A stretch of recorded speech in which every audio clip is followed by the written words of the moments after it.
call is now being recorded.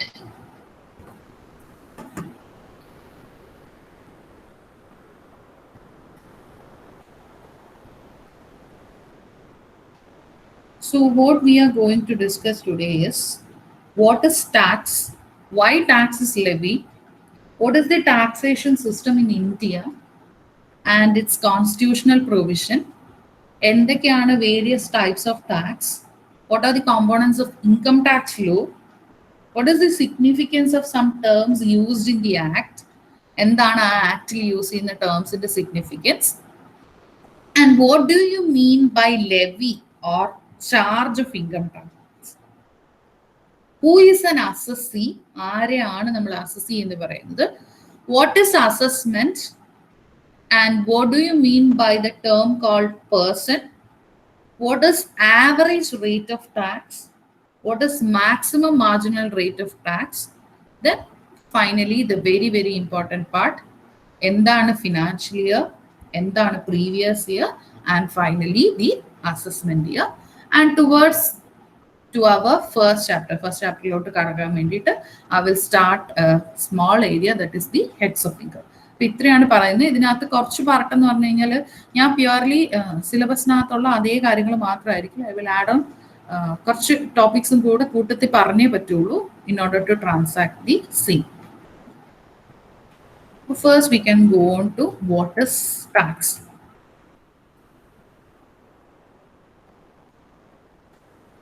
So as you know, the tax എന്ന് പറയുന്നത് is a compulsory extortion of money by the government. It is not a voluntary thing. ഇപ്പം നമ്മളിപ്പോൾ voluntary ആയിട്ട് എന്തെങ്കിലും natural കലാമിറ്റിയോ പാൻഡമിക്കിനോ ഒക്കെ contribute ചെയ്യുന്ന അല്ലെങ്കിൽ ഫണ്ടായിട്ട് contribute ചെയ്യുന്ന പോലെയല്ല. Tax is something which is compulsorily collected by the government. And it is a financial charge which is being collected by the government. അത് നമ്മുടെ ഇൻകത്തിലാവാം, വ്യക്തി ഒരു പേഴ്സന്റെ ഇൻകത്തിലാവാം, കമോഡിറ്റിയിലാവാം, or it can be activity.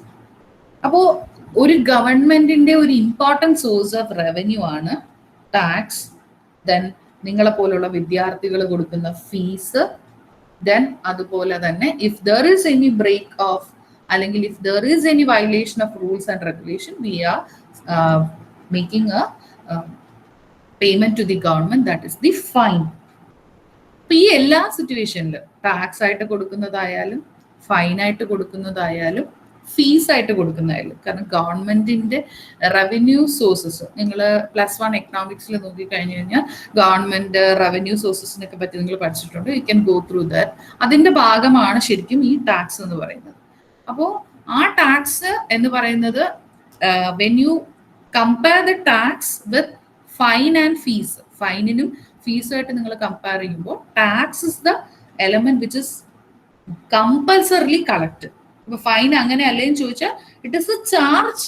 കൊടുക്കണോ കൊടുക്കണ്ടേ എന്നുള്ളത് ആരിൽ ചാർജ് ചെയ്യപ്പെടുന്നോ അയാളുടെ ഡിസ്ക്രിപ്ഷൻ ആണ്.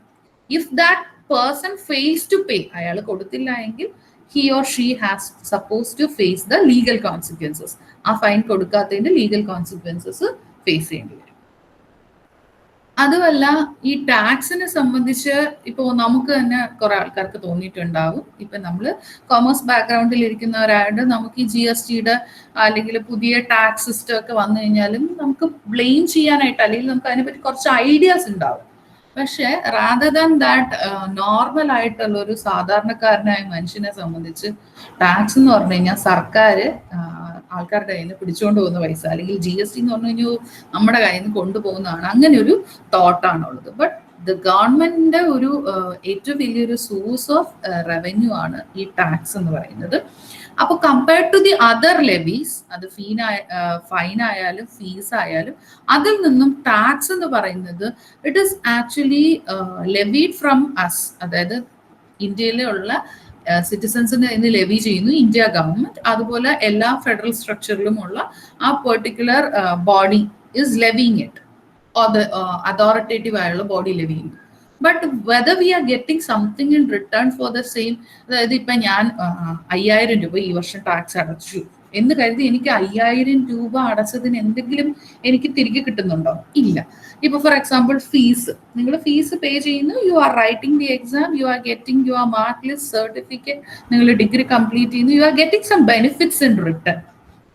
But you are not getting anything when you are paying tax. എന്ന് വെച്ച് കഴിഞ്ഞാൽ you are not receiving anything directly as a benefit.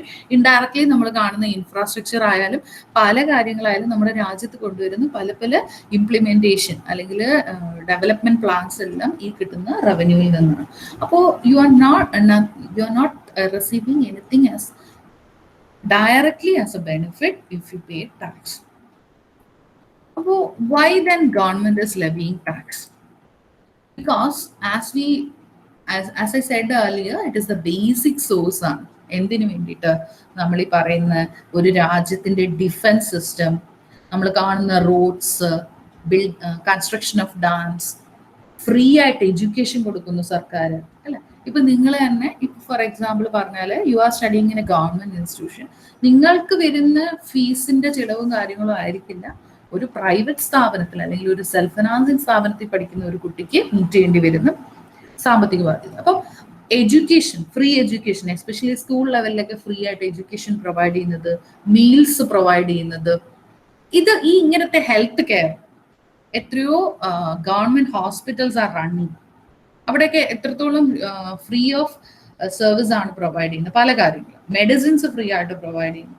അപ്പൊ ഈ ഇങ്ങനത്തെ ഇൻഫ്രാസ്ട്രക്ചർ ഫെസിലിറ്റീസ് ആയാലും ഓൾ ദീസ് എക്സ്പെൻസസ്, ഇതിനൊക്കെ വേണ്ട എക്സ്പെൻസസ് സർക്കാരിന് മീറ്റ് ചെയ്യാൻ പറ്റുന്നത് is out of the revenue which is collected as tax.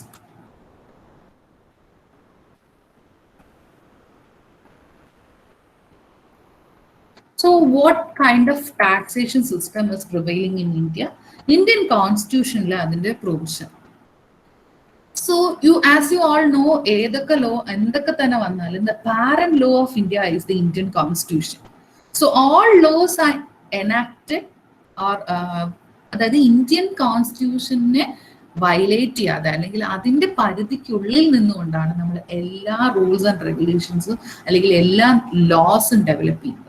That is, the parent law should be kept in mind when you are putting forward any new laws, enactment ayalum ellam ayalum. So Article 265 of the Constitution of India, parent law aya Indian Constitution il paranirikkunnathu, no tax shall be levied or collected except by authority of law. ഒരു authority, ഒരു നിയമവശാൽ ഒരു അതോറിറ്റിയോട് കൂടി മാത്രമേ നമുക്ക് എന്ത് collect ചെയ്യാൻ പാടുള്ളൂ, tax collect ചെയ്യാൻ പാടുള്ളൂ, അല്ലെങ്കിൽ ടാക്സ് ലെവി ചെയ്യാൻ പാടില്ല. ആൻഡ് ഫണ്ടമെന്റൽ റൈറ്റിനെ വയലേറ്റ് ചെയ്തുകൊണ്ട് ഒരു ഇമ്പോസിങ്ങും ഉണ്ടാകാൻ പാടില്ല. ടാക്സ് നമ്മൾ ഇമ്പോസ് ചെയ്യാൻ പാടില്ല. ഇത് മാത്രമല്ല, the constitution, Indian constitution empowers the central government as well as the state government. Both the central and the state is levying tax on income. Central government collect ചെയ്യുന്നുണ്ട്, അതുപോലെ state government collect ചെയ്യുന്നുണ്ട്. The parliament or the union list as well as the state government as per the article 246. അപ്പൊ നിങ്ങൾ യുജിക്ക് tax പഠിച്ചു, P ജിക്ക് tax പഠിച്ചു, അപ്പൊ ടാക്സിന്റെ basic element എന്ന് പറയുന്നത് ഇസ് 265. അവിടെ പറയുന്നത് without any authority you are not suppose to collect any tax. Article 246ന്റെ ഭാഗമായിട്ടാണ് the state as well as the central is collecting or levying tax.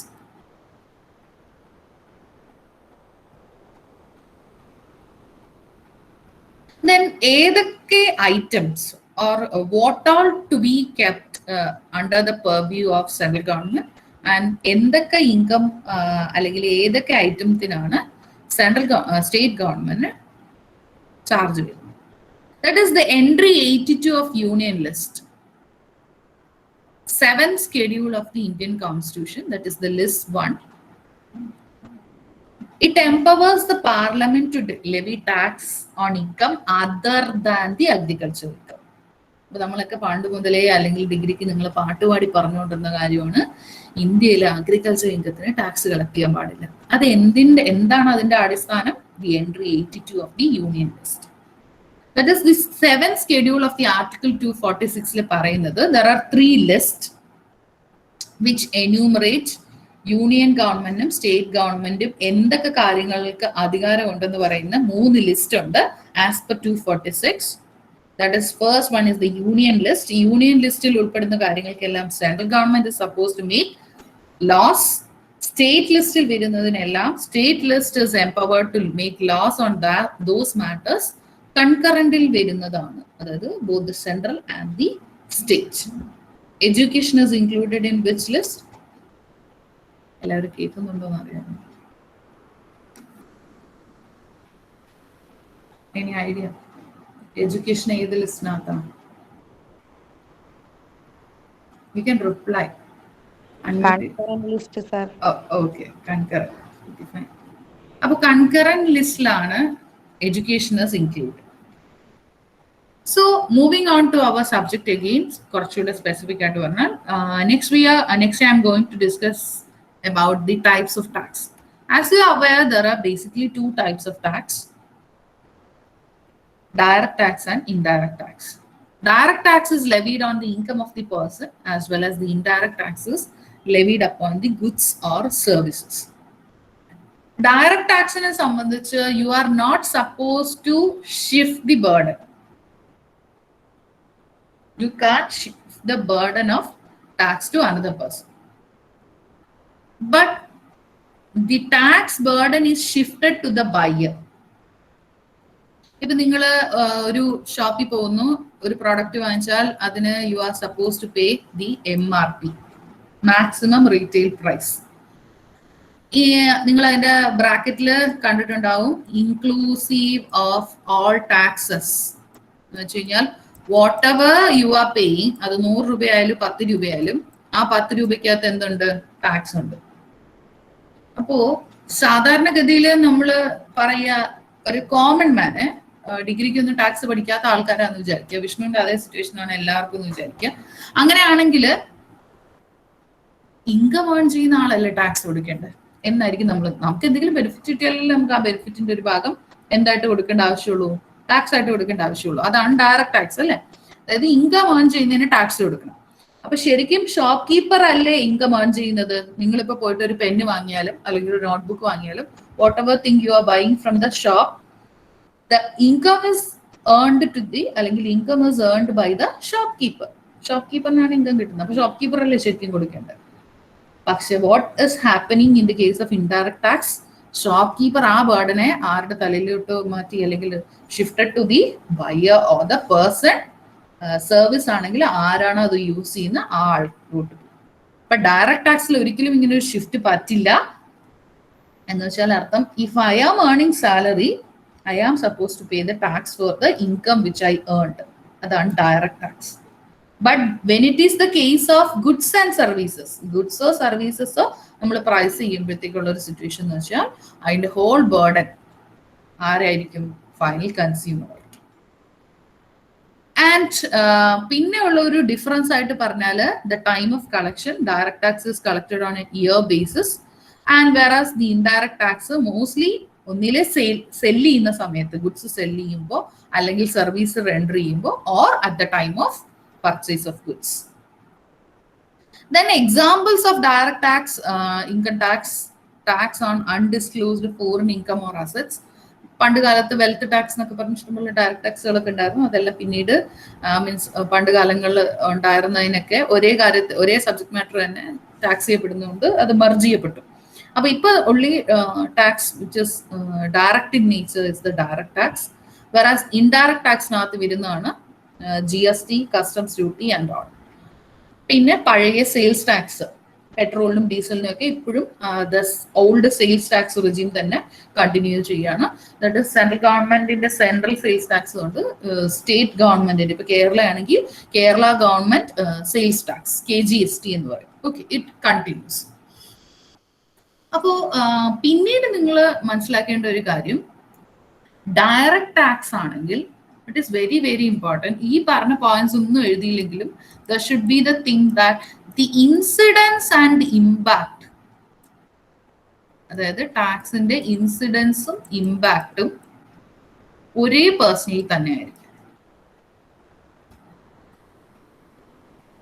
That is the case of direct tax. Whereas here in the case of shopkeeper, incidence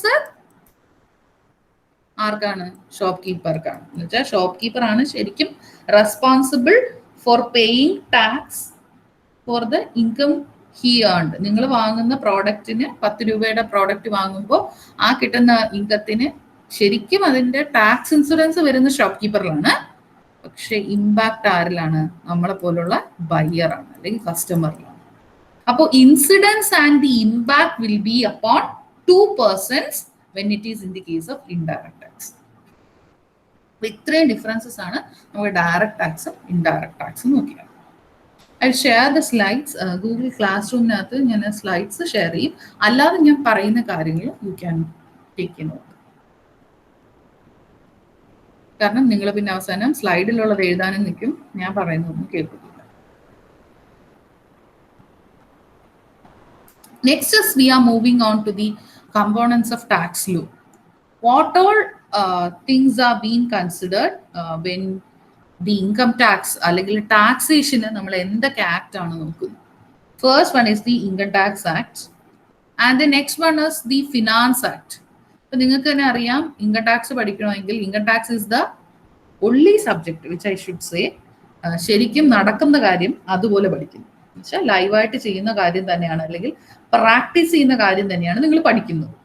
അപ്പൊ അത്രത്തോളം ഒരു live subject ആവുന്നത് is due to the finance act which is been passed every year. Central government budget pass ചെയ്യാറുണ്ട്. അപ്പൊ ആ time each year when the act is been passed, അതിനനുസരിച്ച് you are suppose to make necessary changes. അതുകൊണ്ട് തന്നെ ഓരോ ഇയറും you are suppose to buy new books for studying tax. അതായത് അപ്പോൾ നമുക്ക് തോന്നുമ്പോൾ പഠിപ്പിക്കുന്നവർ അതെങ്ങനെയായിരിക്കും? There will be highlights in the books. When you go through that ഓരോ ഇയറും വരുന്ന ചേഞ്ചസ് അതിൽ ഉൾപ്പെടുത്തിയിരിക്കും. ഇൻ ദ ബുക്കിന്റെ ഏറ്റവും ഫ്രണ്ടിൽ ആദ്യത്തെ 2-3 പേജിൽ അതായിരിക്കും പറയുന്നത്. പലരും നോട്ട് ചെയ്യാത്തൊരു കാര്യം, വാട്ട് ഹാസ് ബീൻ ചേഞ്ച്ഡ്. കഴിഞ്ഞ വർഷത്തെ വെച്ച് നോക്കുമ്പോൾ ഈ വർഷം what are changes happen, that will be included in that part. അപ്പൊ income tax act, you should be aware about the income tax act. Finance act അറിഞ്ഞിരിക്കണം. What are the income tax rules. ഇത് കൂടാതെ ഇടയ്ക്കിടയ്ക്ക് income tax authorities സർക്കുലേഴ്സും നോട്ടിഫിക്കേഷൻസും ഇറക്കാറുണ്ട്. Of course എന്തെങ്കിലും ഒരു സബ്ജക്ട് മാറ്ററിൽ കൺഫ്യൂഷൻസ് ഉണ്ടെങ്കിൽ ഉറപ്പായിട്ടും കോർട്ടിൽ കേസ് ഉണ്ടാവും. ആ കേസിന്റെ വേർഡിക്സ് ഇറങ്ങുന്നുണ്ടാവും. സി ടാക്സ് പ്രാക്ടീഷണേഴ്സ് ആയിട്ടൊക്കെ വർക്ക് ചെയ്യുന്നവർക്ക് they should be aware about all these things.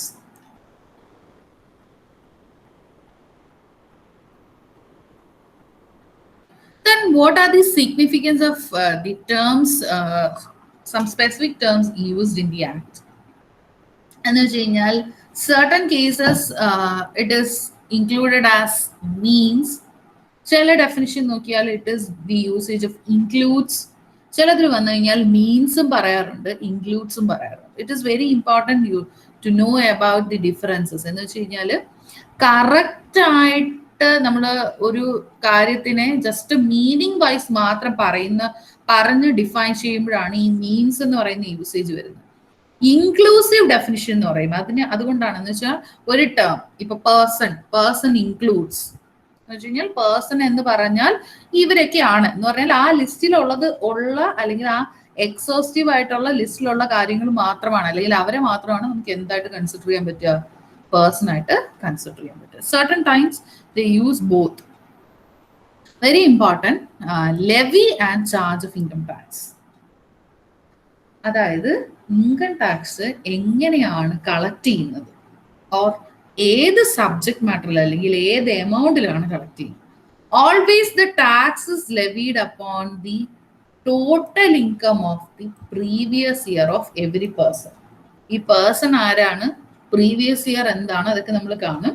But the first section and the very important section of taxes levy or charge of income tax. ഒരു വ്യക്തിയുടെ എന്തിനാണ് കൊടുക്കുന്നത്? We are suppose to levy tax upon the total income of a person during the previous year. Previous ഇയറിലുള്ള total income, അതാണ് levy അല്ലെങ്കിൽ subject matter of tax എന്ന് പറയും. എന്ത് tax? Income tax.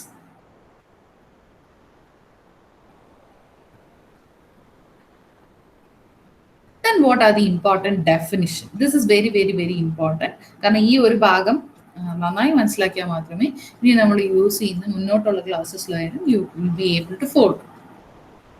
There are some terms which are defined in the act. ഇപ്പൊ നമ്മൾ പറഞ്ഞു 5 components ഉണ്ടെങ്കിൽ മാത്രമേ, എന്ന് വെച്ചാൽ നിങ്ങൾക്ക് ടാക്സ് എന്ന് പറയുന്ന സബ്ജക്ട്സ് പ്യുവർലി മനസ്സിലാക്കണമെങ്കിൽ you need to be aware with all these things. എങ്കിൽ മാത്രമേ you will be able to understand income tax as a full എന്ന് വേണം നമുക്ക് പറയാം, പ്രാക്ടിക്കൽ പർപ്പസിന് കേട്ടോ. അപ്പോ there are certain terms which are defined in the act. Income tax ആക്ടിൽ തന്നെ ഡിഫൈൻ ചെയ്യുന്നുണ്ട്. അത് കൂടാതെ there are certain terms which are not defined in the tax or not defined in the Income Tax Act. Section 2-ലാണ് various terms define ചെയ്യുന്നത്. ഒരു particular definition ആക്ടിൽ തന്നെ തന്നിട്ടുണ്ടെങ്കിൽ നമ്മൾ ആ ഡെഫിനിഷൻ തന്നെ ഫോളോ ചെയ്യും. ബട്ട് ഇഫ് സം കേസസ് ചില terms പറഞ്ഞിട്ടുണ്ടാവില്ല, ഡെഫിനിഷനിൽ പറഞ്ഞിട്ടുണ്ടാവില്ല, ആക്ടിൽ ഡിഫൈൻ ചെയ്തിട്ടുണ്ടാവില്ല, എങ്കിൽ what is the dictionary meaning or general clauses act എന്ന് പറഞ്ഞൊരു ആക്ട് ഉണ്ട്. ആ ആക്ടിൽ എന്താണോ അതിന്റെ meaning, that meaning will be taken into consideration. അതെന്താണ് നമ്മൾ ഇനി കാണും. Moving on to the first and the foremost definition, termsiലുള്ള first one ആണ് who is an assessor. Any person by whom tax തന്നെ ആയിരിക്കണം എന്നില്ല, tax or any other sum of money is payable എന്ന് പറഞ്ഞാൽ അർത്ഥം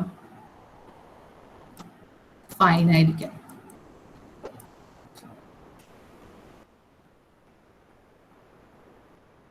സോ ഫൈൻ ആയിരിക്കണം പേ ചെയ്യാനുള്ളത്. It can B penalty. അതായത് ടാക്സ് തന്നെയാണ് പേ ചെയ്യേണ്ട ഒരു വ്യക്തി, അതായത് ടാക്സ് പേ ചെയ്യേണ്ട വ്യക്തിയാണ് അസസി എന്നാണ് എല്ലാവരുടെയും ഒരു വിശ്വാസം. പക്ഷെ അത് അങ്ങനെ തന്നെ ആയിരിക്കണം എന്നില്ല. It can be fine, it can B penalty.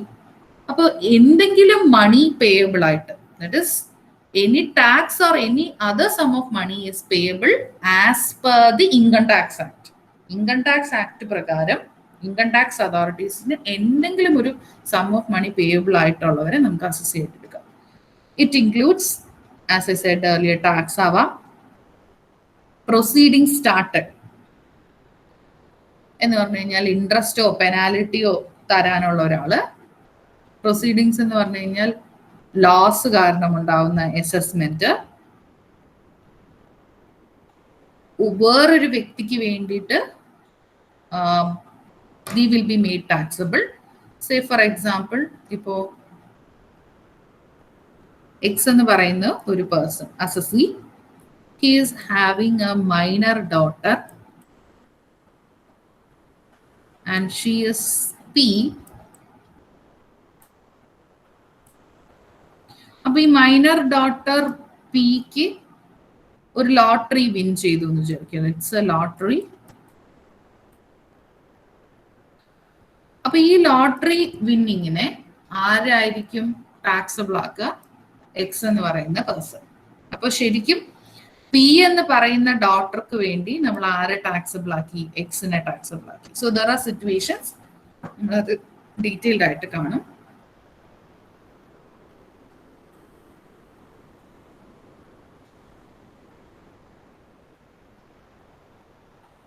Then ചിലപ്പോ ഇൻകം ടാക്സ് അതോറിറ്റി, അതായത് ആരാണോ ടാക്സ് ചാർജ് ചെയ്യുന്നത് അല്ലെങ്കിൽ ടാക്സ് കളക്ട് ചെയ്യുന്ന ആ അതോറിറ്റി എന്തെങ്കിലും എമൗണ്ട് തിരികെ കൊടുക്കാൻ വേണം. റീഫണ്ട് ഉണ്ടാവും. ഫ്രിഞ്ച് ബെനിഫിറ്റ്സിന്റെ അസസ്മെന്റ് ഉണ്ടാവും. നിങ്ങൾ അത് ഡീറ്റെയിൽഡ് ആയിട്ട് 3rd ചാപ്റ്ററിൽ പഠിക്കും, how to assess fringe benefits. അപ്പം ഓൾ ദീസ് തിങ്സ്, അപ്പോൾ ടാക്സ് പേ ചെയ്യുന്ന വ്യക്തി മാത്രമല്ല ആരെന്ന് പറയുന്നത് അസസി എന്ന് പറയുന്നത്. It can be a person who is tax payable ആയിട്ടുള്ള ഒരു വ്യക്തിയാവാം, അല്ലെങ്കിൽ എന്തെങ്കിലും പ്രൊസീഡിങ് ഇൻട്രസ്റ്റ് ആയിട്ടോ പെനാൽറ്റി ആയിട്ടോ ഫൈൻ ആയിട്ടോ തരാനുള്ളവരായിരിക്കും. ഇറ്റ് ക്യാൻ ബി ഓൾസോ, അപ്പം കഴിഞ്ഞതിന്റെ കണ്ടിന്യൂഷൻ ആയിട്ട് തീർന്നില്ല, it can also be deemed assessee. അതായത് ഒരു അസസി വേറെ ഒരു പേഴ്സണിന് വേണ്ടിയിട്ട് അസസി ആവുന്ന സിറ്റുവേഷൻ, അപ്പോഴാണ് നമ്മൾ അതിനെ ഡീംഡ് അസസി എന്ന് പറയുക.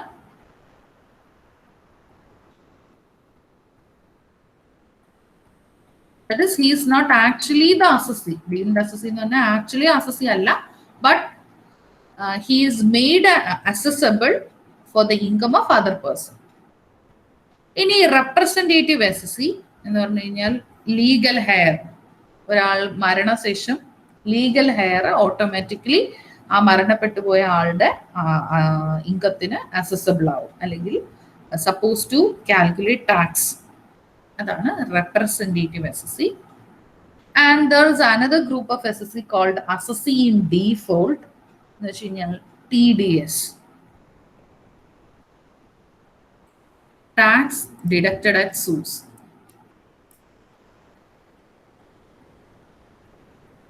സോഴ്സ് മീൻസ് എപ്പോഴാണോ നിങ്ങൾ ഇൻകം ഏൺ ചെയ്യുന്നത്, ആ ഇൻകം ഏൺ ചെയ്യുന്ന അതേ സോഴ്സിൽ തന്നെ you are suppose to deduct tax. Especially ലോട്ടറിയുടെ കേസൊക്കെ പറഞ്ഞാൽ 30% TDS. ഓക്കെ, എന്ന് പറഞ്ഞാൽ ലോട്ടറി അടിച്ചാൽ 30% സർക്കാർ അപ്പോൾ തന്നെ ടാക്സ് ആയിട്ട് പിടിക്കും. ബാക്കി റിമൈനിങ് 70% മാത്രമേ നമുക്ക് കിട്ടുള്ളൂ കയ്യിൽ. അപ്പോൾ അങ്ങനെ ചെയ്യേണ്ട സിറ്റുവേഷൻസ് ഉണ്ട്. There are situations where we are suppose to deduct TDS. അപ്പോൾ അങ്ങനെ ഡിഡക്ട് ചെയ്തില്ല എങ്കിൽ that person become assessee in default. ചിലപ്പോ ഈ ഡിഡക്ട് ചെയ്യുന്ന എമൗണ്ട് എന്ത് ചെയ്യുന്നുണ്ടാവില്ല, വെറുതെ കയ്യിൽ വെക്കാൻ പാടുണ്ടോ? ഇല്ല, it should be remitted to the government. അത് റെമിറ്റ് ചെയ്യാതിരിക്കുന്നതുകൊണ്ടുണ്ടാവുന്ന ഇഷ്യൂസ്. ചിലപ്പോ അഡ്വാൻസ് ആയിട്ട് ടാക്സ്, ഇപ്പൊ നമ്മള് ഇപ്പം ടീച്ചേഴ്സ് ആയിക്കോട്ടെ, ഗവൺമെന്റ് എംപ്ലോയീസ് എല്ലാവരും they are suppose to remit tax in advance. നമ്മൾ നേരത്തെ കൂട്ടി കാൽക്കുലേറ്റ് ചെയ്ത് ടാക്സ് അഡ്വാൻസ് ആയിട്ടായിരിക്കും റെമിറ്റ് ചെയ്യുന്നത്. അങ്ങനെ അഡ്വാൻസ് ആയിട്ട് റെമിറ്റ് ചെയ്യേണ്ടവർ, ശരിക്കും legally ചെയ്യേണ്ടവർ, they haven't done it at the right time, then that person will be considered as assessee in default. So that is the case of assessee in default. Deemed assessee വേണമെങ്കിൽ ഞാൻ തൊട്ട് മുന്നേ പറഞ്ഞ എന്താണ്, minor ഡോക്ടറിന് വേണ്ടി father or mother becoming the assessee can be taken as a case. Next, there are some certain examples. Assessee ആകാനും ആവാതിരിക്കാനും, അല്ലെങ്കിൽ that person may or may not become a assessee in a situation. അത് ഞാൻ കുറച്ചുകൂടി കഴിഞ്ഞ്, അതായത് assessment year previous year ഒക്കെ പറഞ്ഞിട്ട് I will come to this slide later on. What is assessment? അപ്പൊ നമ്മൾ ടേംസിൽ, അപ്പോൾ നമ്മൾ ആദ്യം ഡിസ്കസ് ചെയ്തത് our discussion started with what is tax. നമ്മൾ സ്റ്റാർട്ട് ചെയ്തത് ടാക്സ് എന്താണ് എന്ന് പറഞ്ഞാണ്. And why tax is levied in India, and what are the taxation system followed in Indian constitution.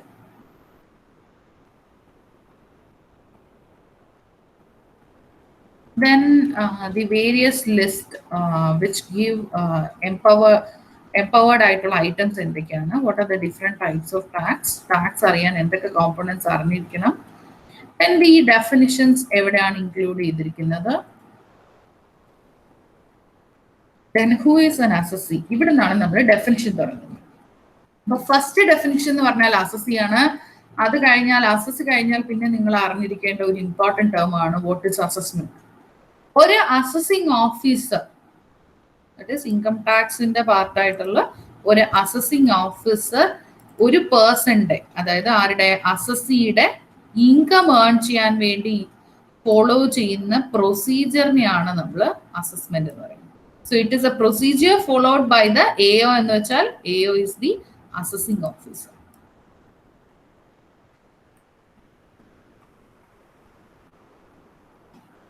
assessing officer.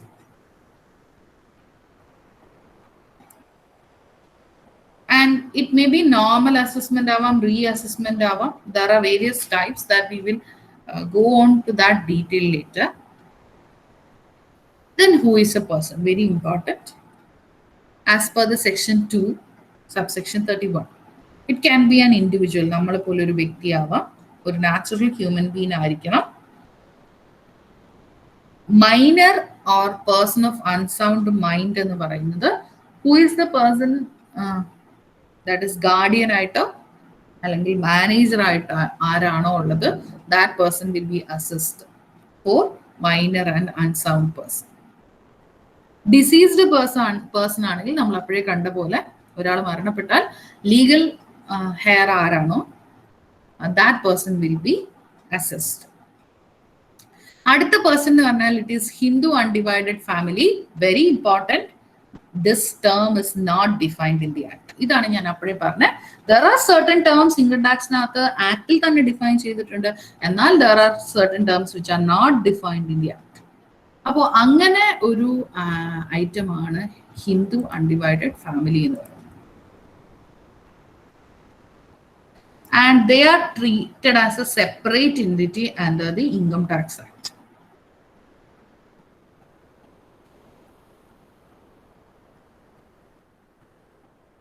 So as per the Hindu law, all the males lineally descended from a common ancestor and include their wife and unmarried daughter also.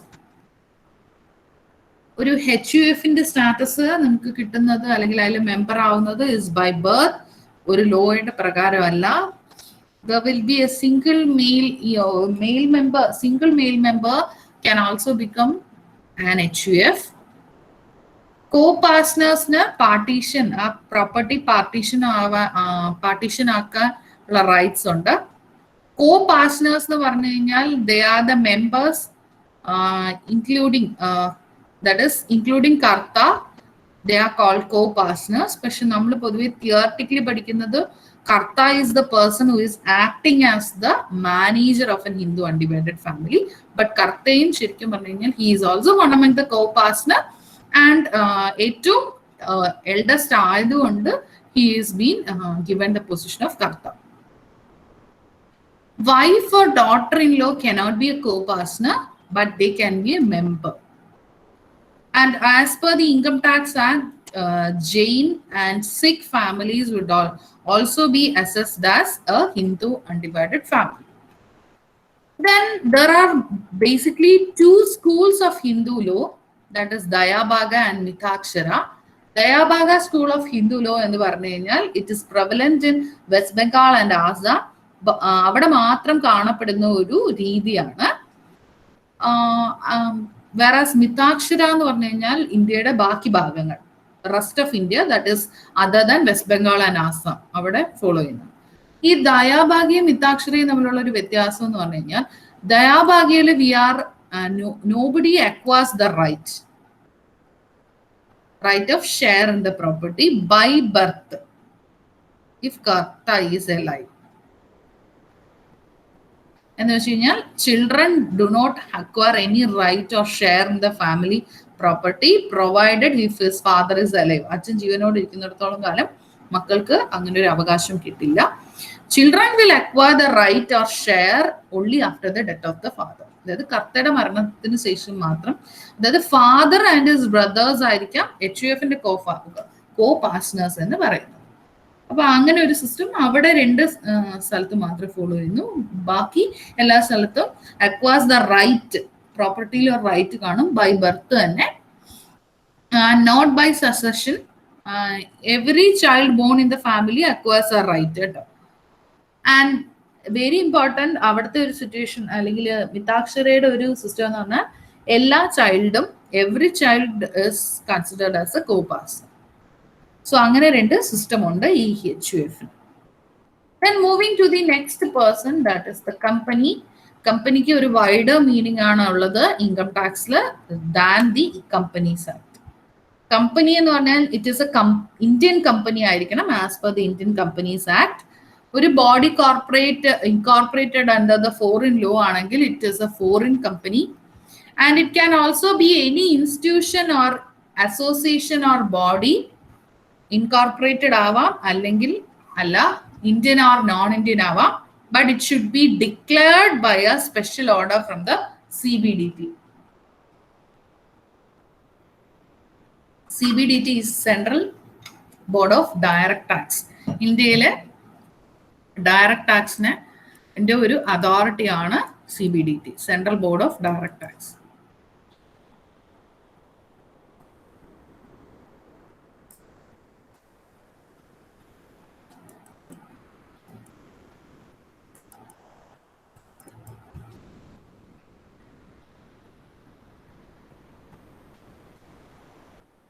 The next person is firm. Partnership firm have the same meaning which is included in the Indian Partnership Act. Indian Partnership Act il parayna adhe meaning thaneyana Income Tax Act il. Firm includes a partnership firm, അത് registered ആവാം, unregistered partnership ആവാം, even limited liability partnership firm എന്ന് പറയുന്ന പേഴ്സണിൽ included ആണ്. പക്ഷേ income tax പർപ്പസിന് വേണ്ടി if a minor is admitted to the benefits of the partnership, he will be also be treated as a partner. എന്നാൽ അർത്ഥം കോമൺ സിറ്റുവേഷനിൽ നമ്മൾ ഒരു പാർട്ട്ണറിനെ, അതായത് ജനറൽ സിറ്റുവേഷൻ, ഇൻകം ടാക്സ് അല്ലാതെ നമ്മൾ ഒരു വ്യക്തിയെ പാർട്ട്ണർ ആക്കിയാൽ അതും എന്തിനാണ്, ജസ്റ്റ് പ്രോഫിറ്റിന് അല്ലെങ്കിൽ ബെനിഫിറ്റിന് വേണ്ടിയിട്ട് ഒരു വ്യക്തിയെ പാർട്ട്ണർ ആക്കിയാൽ നമ്മൾ ആ പാർട്ട്ണർ എന്നുള്ള രീതിയിൽ ആ പേഴ്സണെ നമ്മൾ ടേക്ക് അക്കൗണ്ട് ചെയ്യണമെന്നില്ല അല്ലെങ്കിൽ കൺസിഡർ ചെയ്യണമെന്നില്ല. പക്ഷേ ഇൻകം ടാക്സിൽ അങ്ങനെയല്ല. എന്ന് പറഞ്ഞാൽ ഒരാളെ പ്രോഫിറ്റ് പർപ്പസിന് വേണ്ടിയിട്ട് അല്ലെങ്കിൽ ഒരു മൈനറിനെ പ്രോഫിറ്റ് പർപ്പസിന് നമ്മൾ അഡ്മിറ്റ് ചെയ്താലും ഒരു സാധാരണ പാർട്ട്ണർ എങ്ങനെയാണോ അതുപോലെ തന്നെ ആ പേഴ്സണെ ട്രീറ്റ് ചെയ്യും. അതായത് മൈനർ എന്നുള്ളൊരു സ്റ്റാറ്റസിന്റെ പരിഗണനയോ കാര്യങ്ങളോ ഒന്നും ഉണ്ടാവില്ല. The next is very important, association of persons. അപ്പൊ നമുക്ക് തോന്നും ഈ അസോസിയേഷൻ ഓഫ് പേഴ്സൺസും ബോഡി ഓഫ് ഇൻഡിവിജ്വലും ഒന്നല്ലേ? അല്ല.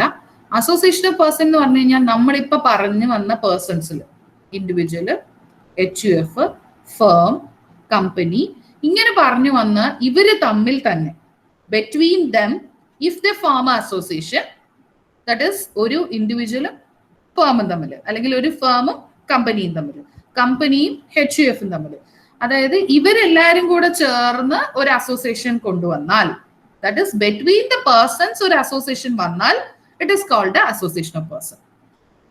ഇപ്പോൾ ഇതുവരെ നമ്മൾ ഡിസ്കസ് ചെയ്തതിൽ രണ്ടോ അതിൽ കൂടുതൽ പേഴ്സൺസോ കമ്പൈൻ ചെയ്ത് അവരൊരു എന്റർപ്രൈസിനെ പ്രൊമോട്ട് ചെയ്യാൻ നോക്കിയാൽ they will be assessed as a AOP, provided if they are not having any partnership. എന്ന് പറഞ്ഞാൽ ഒരു HUFും കമ്പനിയും തമ്മിലാണ്, they have the HUF and the company, they mutually entered or formed a association of person. പക്ഷെ ഈ entry ചെയ്ത രണ്ട് parties HUFും കമ്പനിയും തമ്മിൽ ലീഗലി ഒരു പാർട്ട്ണർഷിപ്പ് ഒന്നും ഉണ്ടാവാൻ പാടില്ല. ഓക്കെ, അതായത് ലീഗലി പാർട്ട്ണർഷിപ്പ് ഇല്ലാതെ ഒരു അസോസിയേഷൻ കൊണ്ടുവരികയാണ് എങ്കിൽ then we can call them as association of persons. കാരണം ലീഗലി ഒരു വാലിഡിറ്റി വന്ന് പാർട്ട്ണർഷിപ്പിൽ എൻ്റർ ചെയ്താൽ പിന്നെ അതിനെ നമുക്ക് AOP എന്ന് വിളിക്കാൻ പറ്റില്ല. They can only be called as a firm. Persons must join for a common purpose. ഈ ആൾക്കാർ തമ്മിൽ ഒരു കോമൺ പർപ്പസിന് ഒരു കോമൺ ആക്ഷൻ ഉണ്ടായിരിക്കണം അവർക്ക്. And the main object is to produce income. പക്ഷേ provided they should not have any partnership legally എന്ന് പറഞ്ഞു കഴിഞ്ഞാൽ അല്ലെങ്കിൽ മീൻസ് രജിസ്റ്റേർഡ് ആണോ അല്ലേ എന്നുള്ളതൊന്നും മാറ്റർ അല്ല. There should not be any partnership. Then next is body of individual. Body of individual എന്ന് വെച്ച് കഴിഞ്ഞാൽ it is to an extent individual ബെനിഫിഷ്യറീസിന് വേണ്ടിയിട്ട്, അല്ലെങ്കിൽ co-trustees, co-executors. ഇപ്പോൾ for example we can say that individuals എല്ലാം കൂടെ ചേർന്ന് ക്രിയേറ്റ് ചെയ്യുന്നതാണ് ബോഡി ഓഫ് ഇൻഡിവിജ്വൽസ്. അത് ട്രസ്റ്റ് ആവാം, എക്സിക്യൂട്ടീവ് കമ്മിറ്റി പോലുള്ള കാര്യങ്ങളാവാം. ഒരു common that is whatever persons receive the income jointly, മൊത്തത്തിൽ അവർക്ക് കിട്ടുന്നത് എന്ന് വെച്ച് കഴിഞ്ഞാൽ അർത്ഥം ഇപ്പൊ NSS, SNDP, അങ്ങനെയൊക്കെയുള്ള ട്രസ്റ്റ് നമുക്ക് നോക്കാം. അപ്പൊ അവിടെ ഒരു വ്യക്തിക്ക്, ഒരു ട്രസ്റ്റ് മെമ്പറിനല്ല ബെനിഫിറ്റ് കിട്ടുന്ന, what ever fund they procure, it is for the common benefit of the trust ആണ്. അപ്പൊ ഇൻകം ജോയിന്റ്ലി ആണ് ദേ ആർ റിസീവ്. ഇതിൽ നിങ്ങൾ മനസ്സിലാക്കേണ്ട ഒരു കാര്യം, tax is not payable by the assessee on share of income received by him from body of individual on which the tax has already been paid by the body of individual. Clear? എന്ന് പറഞ്ഞു കഴിഞ്ഞാൽ NSS or SNDP, ഞാൻ പെട്ടെന്ന് മനസ്സിലാവാൻ വേണ്ടിയിട്ട് പറയുന്നത്, അപ്പൊ നിങ്ങൾക്ക് പെട്ടെന്ന് കൺവേ ആവണം. എക്സാമ്പിൾ, സപ്പോസ് ഇവര് കുറച്ച് എമൗണ്ട് നിങ്ങൾക്ക് ഇപ്പോൾ നിങ്ങളുടെ ക്ലാസ്സിലെ ഒരു സ്റ്റുഡൻറ്റിന് സ്കോളർഷിപ്പ് എന്നുള്ള രീതിയിൽ കൊടുത്തു എന്ന് വിചാരിക്കാം. സ്കോളർഷിപ്പിനൊന്നും ടാക്സ് ഇല്ല. Okay, leave it. നിങ്ങൾ പഠിച്ചു കഴിഞ്ഞ് റാങ്ക് ഹോൾഡർ ഒക്കെ ആയപ്പോഴത്തേക്കും you are suppose to give talk, future opportunities, post ഗ്രാജുവേഷന് ശേഷമുള്ള ഫ്യൂച്ചർ ഓപ്പർച്യൂണിറ്റീസിനെ പറ്റി ഒരു ടോക്ക് നടത്തുകയാണ്. അപ്പോൾ ആ ടോക്കിന് ഒരു ചെറിയ ഓണററിയും തന്നു. ആ ഓണററി ഒന്നും ടാക്സബിൾ മാറ്റർ അല്ല, എന്നാലും ഞാൻ പറയുകയാണ് ഒരു ഇൻകം, നിങ്ങൾക്കൊരു ഇൻകം കിട്ടി. അപ്പൊ ഈ കൊടുക്കുന്ന ഇൻകത്തിന് who will be assessed? That body of individual will be assessed. This assessee, അതായത് ഈ സ്റ്റുഡൻ്റ് ആയിരിക്കുന്ന വ്യക്തി അല്ലെങ്കിൽ ആ assessee need not to pay for the share of income receive from such a body of individual. അങ്ങനെ ഒരു body of ഇൻഡിവിജ്വലിൽ നിന്ന് കിട്ടുന്ന എമൗണ്ടിന് എന്ത് ചെയ്യേണ്ട? ടാക്സ് റെമിറ്റ് ചെയ്യേണ്ട ആവശ്യമില്ല. ഇത് എന്തിനു വേണ്ടിയിട്ടാണ് ഇങ്ങനെ ചെയ്യുന്നത്? ഒരേ സബ്ജക്ട് മാറ്റർ അല്ലെങ്കിൽ ഒരേ ഇൻകം രണ്ട് പേരിൽ ടാക്സ് ചെയ്യപ്പെട്ട് ഡബിൾ ടാക്സേഷന്റെ ഇഷ്യൂസ് വരാതിരിക്കാൻ വേണ്ടിയാണ് ഇങ്ങനെ ഒരു പ്രൊവിഷൻ കൊണ്ടുവന്നിരിക്കുന്നത്. ഇതേ കാര്യം നിങ്ങൾ ഡീറ്റെയിൽഡ് ആയിട്ട് രാജ്യങ്ങൾ തമ്മിലെ ട്രാൻസാക്ഷൻ നടക്കുമ്പോഴത്തേക്കുള്ളത് you will learn it in the module 6 international taxation പഠിക്കും. Next person is local authority. Municipal committee ആവാം, board, municipality, commissions etcetera, local authorities. So income of the local authority is taxable only if it is derived from a business of supply of commodity or service other than water and electricity. അപ്പൊ നമ്മുടെ KCB, Kerala water authority നമുക്ക് assess ചെയ്യാൻ പറ്റത്തില്ലല്ലോ, കാരണം they are subject matter is to supply water and electricity outside its own judicial area. ഇപ്പൊ കേരളത്തിനകത്ത് തന്നെ supply നമുക്കില്ല, പിന്നെ നമ്മുടെ ഏരിയ വിട്ട് നമ്മൾ സപ്ലൈ ചെയ്യത്തില്ല. If any income arising from the supply of water and electricity even outside its own judicial area is exempt. Na area യുടെ പുറത്താണെങ്കിൽ supply ചെയ്യുന്നെങ്കിൽ പോലും they are exempted from the same. The local authority യുടെ situation എന്ന് പറയുന്നത്, if a local authority is supplying anything other than water and electricity, നമുക്ക് അവരെ taxable ആക്കാം. But other than that, if they are doing anything, they cannot be made taxable even they are doing it out of their judicial area. Every other artificial juridical person, that is ഇതുവരെ നമ്മൾ discuss ചെയ്ത പേഴ്സൺസിൽ വരാത്തത്. This is A residuary close എന്ന് പറഞ്ഞാൽ ഈ 6 പേരിൽ ഇൻഡിവിജ്വലിലെ HUF, firm, company, AOP, body of individuals, ഇതിലൊന്നും വരാത്തത്. ചിലപ്പോൾ ഒരു ഐഡൽ അല്ലെങ്കിൽ ഒരു അങ്ങനത്തെ ഒരു കാര്യം. If it is earning an income, ശരിക്കും അതല്ല ഏൺ ചെയ്യുന്നത്, എന്നാൽ പോലും ആർട്ടിഫിഷ്യൽ ജുഡിക്കൽ പേഴ്സൺ, നമുക്ക് ഈ 6 കാറ്റഗറിയിൽ ഉൾപ്പെടുത്താൻ പറ്റാത്തവരെയെല്ലാം നമ്മൾ ഈ കാറ്റഗറിയിൽ ഉൾപ്പെടുത്തും. As I said earlier, there is a basic difference between AOP and BOI. Moving on to average rate of tax. Average rate എന്ന് പറഞ്ഞു കഴിഞ്ഞാൽ നിങ്ങൾ ഇൻകം ടാക്സ് ടോട്ടൽ ഇൻകത്തിൽ ഒരു പെർട്ടിക്കുലർ സ്ലാബ് റേറ്റിലൊക്കെയാണ് കാൽക്കുലേറ്റ് ചെയ്യുന്നത്. അതിൽ നമുക്ക് പിന്നീട് ഡിസ്കസ് ചെയ്യാം. ആ സ്ലാബ് റേറ്റിൽ കാൽക്കുലേറ്റ് ചെയ്ത എമൗണ്ട് ഓഫ് ടാക്സിനെ if you are dividing it with the total income, നിങ്ങൾക്കൊരു ആവറേജ് റേറ്റ് കിട്ടും. എന്ന് പറഞ്ഞു കഴിഞ്ഞാൽ അർത്ഥം, ഇപ്പോൾ സപ്പോസ് ഞാൻ പെട്ടെന്നൊരു എക്സാമ്പിൾ പറയാണ്, 10% നമ്മൾ ടാക്സ് കൊടുക്കും, 20% കൊടുക്കും, ദർ ആർ 30% കേസ്, ഇങ്ങനെ 3 റേറ്റിലൊക്കെ നമ്മൾ കൊടുക്കും. അപ്പൊ നമ്മളോട് ഒരാൾ ചോദിക്കുകയാണ് ആവറേജ് എന്നാലും ഇയാൾ എത്ര ടാക്സ് കൊടുത്തിരിക്കും എന്ന് ചോദിച്ചാൽ ഒരു single rate should be our answer. അപ്പൊ അതിന് വേണ്ടിയിട്ട് നമ്മൾ ഫൈൻഡ് ഔട്ട് ചെയ്യുന്നതാണ് ART, that is the average rate of tax. The next is very, very, very, very important. എല്ലാ പ്രാവശ്യവും 1 mark question ആണ് MMR, that is maximum marginal rate of tax. That is the rate of tax applicable in relation to the highest slab of income specified in the Finance Act. ഒരു finance ആക്ടിൽ ഇൻഡിവിജ്വലിന്റെയും അല്ലെങ്കിൽ AOP or body of individual ഇവരുടെയൊക്കെ കേസിൽ ഒരു highest slab rate income tax പറയുന്നുണ്ടാവും. That tax will be considered as the maximum marginal rate of tax. Then finally, we are moving on to the last area of discussion, that is the concept of what is financial year, previous year and the assessment year. Financial year എന്ന് വെച്ച് കഴിഞ്ഞാൽ നിങ്ങൾക്ക് അറിയാം എല്ലാ വർഷവും financial year starts with 1st April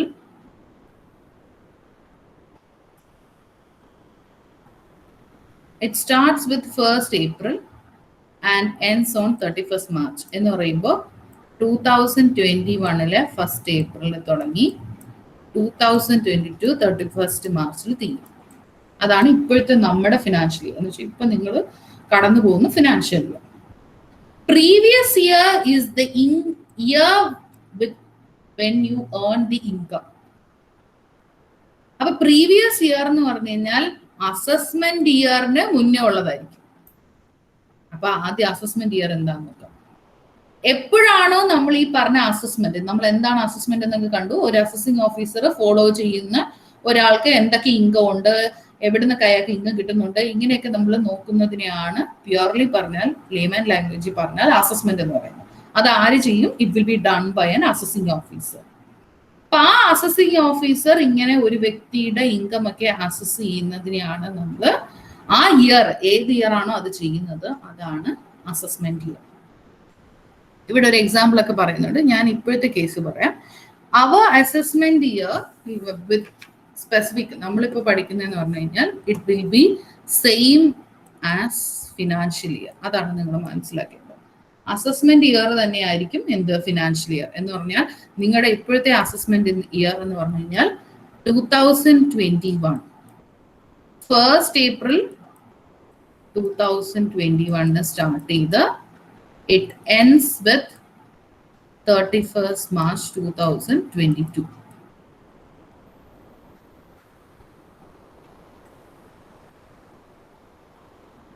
okay, അപ്പോ ഈ ഇയറിനെ financial ഇയറിനെയാണ് assessment year എന്ന് പറയുന്നത്. അപ്പൊ അതിന് മുൻപേ ഉള്ള ഇയറിനെയാണ് നമ്മൾ എന്തെന്ന് വിളിക്കുക? പ്രീവിയസ് ഇയർ എന്ന് വിളിക്കുക. അപ്പൊ നിങ്ങളെ സംബന്ധിച്ച് പ്രീവിയസ് ഇയർ എന്ന് പറയുന്നത് 1st April 2020 to 31st March 2021.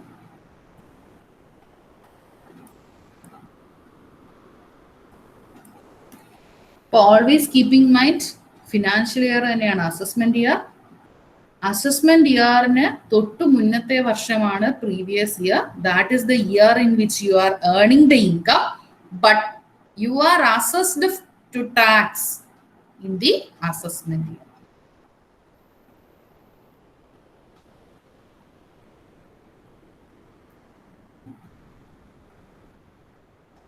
Four example 2003 തൊട്ട് ഒരാൾ ബിസിനസ് റൺ ചെയ്യുന്നുണ്ട്. അയാളുടെ പ്രീവിയസ് ഇയർ കണ്ടുപിടിക്കാൻ പറഞ്ഞാൽ അയാളുടെ അസസ്മെന്റ് ഇയർ 1920 എന്ന് പറഞ്ഞിട്ടുണ്ട്. അപ്പൊ 1920 അയാളുടെ അസസ്മെന്റ് ഇയർ ആണെങ്കിൽ automatically 1890 becomes his previous year.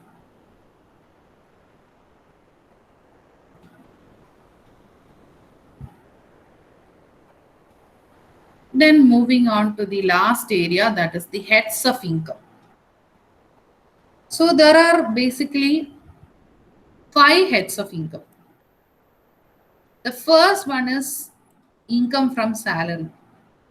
Second one is income from house property. HP in house property. Third head is profit and gains of business and profession. Profit or gain from business and profession. Fourth one is capital gain. And the last head is income from other source. അപ്പൊ അങ്ങനെ 5 heads of income ആണ് ഉള്ളത്. എന്ന് വെച്ച് കഴിഞ്ഞാൽ ഇപ്പോ നിങ്ങളുടെ ക്ലാസ്സിലെ ഒരാള് അല്ലെങ്കിൽ അത് ഒരു കുട്ടി ഇപ്പൊ ആദ്യമായിട്ട് പഠിക്കുന്നു വിഷ്ണു. അപ്പൊ അതുപോലെ തന്നെ ആ ആൾക്ക് പറഞ്ഞു കൊടുക്കാനായിട്ട് you are suppose to assign എന്ന് വിചാരിക്കാം anyone from your class. It can be Pavithra or Femina or whoever it is. അപ്പൊ നിങ്ങൾ ആരോടെങ്കിലും പറയുവാണ് എങ്കിൽ what you are suppose to do. ഇപ്പോ ഹെഡ്സ് ഓഫ് ഇൻകം എന്ന് പറഞ്ഞു കഴിഞ്ഞാൽ ഒരു വ്യക്തിക്ക് സാധാരണഗതിയിൽ നമ്മുടെ ഒരു പ്രാക്ടീസ് എന്ന് പറഞ്ഞാൽ എന്താ, പി ജി കഴിഞ്ഞാലും ഡിഗ്രി കഴിഞ്ഞാലും ഒരു ജോലിക്ക് പോകും. ജോലിക്ക് പോയാൽ സ്വാഭാവികമായിട്ട് നിങ്ങൾക്ക് എന്ത് കിട്ടും, ശമ്പളം കിട്ടും. അപ്പോൾ ഒരു ഹെഡായി, that is the amount you are receiving from employment. അതായിരിക്കും നമ്മൾ എവിടെ ഇൻക്ലൂഡ് ചെയ്യുക, ആദ്യത്തെ ഹെഡായ salary head, income from salary head. രണ്ടാമത്തെന്ന് വെച്ചാൽ അച്ഛനോ അമ്മയോ സ്വന്തമായിട്ട് ഒരു വീട് ഓൾറെഡി വാങ്ങിച്ചിട്ടുണ്ട്, അത് വാടകയ്ക്കും കൊടുത്തിരുന്നു. അപ്പൊ അതിൽ നിന്ന് എന്ത് കിട്ടുന്നുണ്ടാവും, റെന്റ് കിട്ടുന്നുണ്ടാവും. അപ്പോ ദ റെന്റൽ ഇൻകം, വീട്ടിന്റെ വാടക, അവിടെ നിന്ന് കിട്ടുന്ന ഇൻകത്തിനെ നിങ്ങൾ ഏത് ഹെഡിനകത്ത് ഉൾപ്പെടും, ഇൻകം ഫ്രം ഉൾപ്പെടുത്തും, ഇൻകം ഫ്രം ഹൗസ് പ്രോപ്പർട്ടി. അച്ഛൻ ബിസിനസ് ചെയ്യാണ്, അപ്പൊ ആ ബിസിനസ്സിൽ നിന്ന് കിട്ടുന്ന പ്രോഫിറ്റ്, അല്ലെങ്കിൽ you are that person sister is A doctor or engineer ആണെന്ന് വിചാരിക്കുക, ഒരു പ്രൊഫഷണൽ ആക്ടിവിറ്റി ചെയ്യുന്ന ഒരു വ്യക്തിയാണ്. അപ്പോൾ ഉറപ്പായിട്ടും ഫീസ് കിട്ടുന്നുണ്ടാവും, പ്രൊഫഷണൽ ഇൻകം. അപ്പൊ ബിസിനസ്സിൽ നിന്നോ പ്രൊഫഷനിൽ നിന്നോ കിട്ടുന്ന ഇൻകത്തിനെ നമുക്ക് ഏത് ഹെഡിനകത്ത് ഇടാം, മൂന്നാമത്തെ ഹെഡിനകത്ത് ഇടാം. Grand father or grand mother നിങ്ങൾക്ക് ഒരു വസ്തു തന്നിട്ടുണ്ടായിരുന്നു, നിങ്ങളുടെ ഓൺ പേരിൽ എഴുതി തന്നിരുന്നു. നിങ്ങൾക്ക് ഇപ്പൊ ഫിനാൻഷ്യൽ ഇഷ്യൂസും കാര്യങ്ങളും വന്നപ്പോൾ you decided to sell that property. അപ്പോൾ സെല് ചെയ്യുമ്പോൾ അതിൽ നിന്ന് കുറച്ച് എമൗണ്ട് നിങ്ങൾക്ക് ഗെയിൻ കിട്ടും. Capital gain arising out of capital asset. ഒരു അസറ്റ് വിറ്റ് കിട്ടുന്ന ഗെയിൻ, അത് നമ്മള് ഫോർത്ത് ഹെഡിനകത്ത്. ഇപ്പൊ എല്ലാത്തിനും ഹെഡായി, എന്നാൽ കുറെ കാര്യങ്ങൾക്കൊന്നും ഹെഡ് ഇല്ല. എന്നുവെച്ചാൽ റെസിജ്വറി ഹെഡ്, നമ്മൾ ഈ പറഞ്ഞ 4 കാര്യങ്ങളിലും ഉൾപ്പെടുത്താത്ത കുറെ ഇൻകം കിട്ടും. ഫോർ എക്സാമ്പിൾ ലോട്ടറി, അതിൽ നിന്ന് കിട്ടുന്ന ഇൻകം. അപ്പോ അങ്ങനെയൊക്കെ വരുന്ന നമുക്ക് ഈ 4 ഹെഡിൽ ഉൾപ്പെടുത്താൻ പറ്റാത്ത ഇൻകങ്ങളെയൊക്കെ പ്ലേസ് ചെയ്യാൻ വേണ്ടിയിട്ട് ഇൻകം ടാക്സ് ഒരു 5ാമത്തെ ഹെഡ് കൊണ്ടുവന്നു, that is income from other source. അങ്ങനെ ഈ 5 ഹെഡിലായിട്ടാണ് നമ്മൾ ഹെഡ്സ് ഓഫ് ഇൻകം അല്ലെങ്കിൽ ഒരു വ്യക്തിയുടെ ഇൻകം കണക്കാക്കപ്പെടുന്നത്. ഈ ഇൻകം കണക്കാക്കിയതിന് ശേഷമാണ് നമ്മൾ അയാളുടെ എന്ത് കണ്ടുപിടിക്കുക, ടാക്സ് കണ്ടുപിടിക്കുക. സോ അതിലോട്ടൊക്കെ നമുക്ക് we can go on later. So today we have discussed what is tax, why tax is levied, what is the taxation system prevailed in India and its constitutional provision, what is the different types of tax, income tax law in the components എന്തൊക്കെയാണ്, certain terms in the significance, what do we mean by levy or charge of income tax, who is an assessee, what is the assessment, person എന്താണ്, average rate of tax, maximum marginal rate of tax, financial year, previous year, assessment year, and finally we have discussed heads of income. So if you have any questions, you can ask me.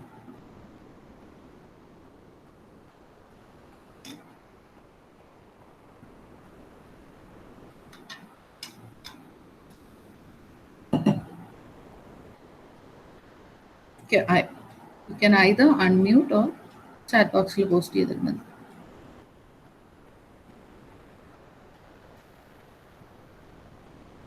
If you have any doubts, you can ask. Otherwise, thank you.